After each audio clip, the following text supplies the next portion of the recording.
Yang sedang Anda saksikan ini adalah para peserta pelatihan sholat yang sedang mempraktekkan gerakan sholat dengan tumakninah atau dengan tenang, dengan lambat, dengan pelan. Seperti yang Anda lihat pada tayangan, gerakan mereka itu mereka perlambat.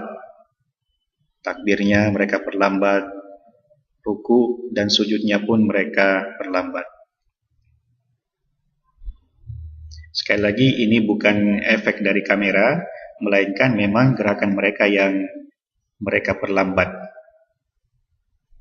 Anda lihat mereka ruku dengan pelan, i'tidal dengan pelan, dengan tumakninah.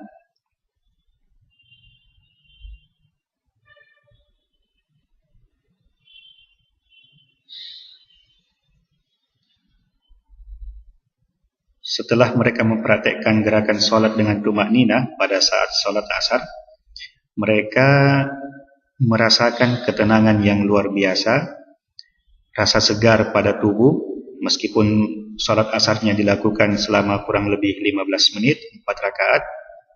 Kemudian mereka merasakan nafas yang teratur, tenang.